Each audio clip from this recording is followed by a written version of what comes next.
Hi guys, and welcome to this course on learning music theory for the electronic dance musician.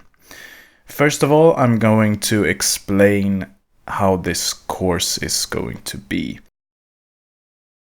I'm going to show everything from the piano roll and not from like a piano or a synth or a MIDI keyboard. And this is just because I've been working a lot with piano roll, and I think a lot of the electronic music producers out there has been working the same way. Of course, it can be a lot easier sometimes to get like a rhythm of a melody or a chord progression of a bass or something else when you're like pressing the MIDI keyboard and get like a feeling of it.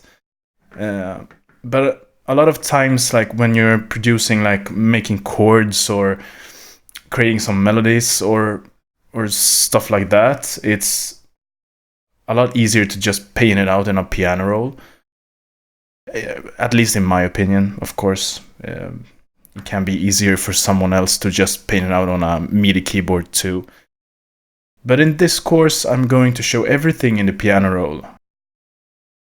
So we're going to make chord progressions, we're going to make melodies, we are also going to make bass. Like I'm going to show you how to extract the bass from the chord progression and not just like copying stuff over from the chord progression, but also showing some tricks how to make the bass to stand out a bit more in the chord progression.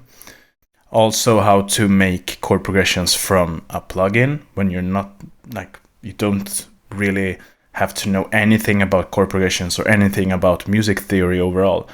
You just have to basically put on a plugin and play around with different chords.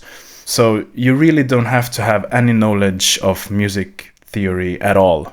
So this course is perfect for a totally newbie and when you don't know anything about what's going on in music theory. So yeah, I'm going to show you everything in this course, basically how to make chord progressions out of scales, for instance. I'm going to also show you how I do my chord progressions every time. I just basically lay out this text in a project file from Logic here. But this course, you can basically do everything I say in every digital audio workstation, like Logic or Fruity Loops or Ableton or Cubase or everything else. So you just have to have a piano roll basically and a piano sound. That is everything you need. So I'm going to show you everything in the course on this topic, and I also want you to follow along. So let's see you in the next lecture.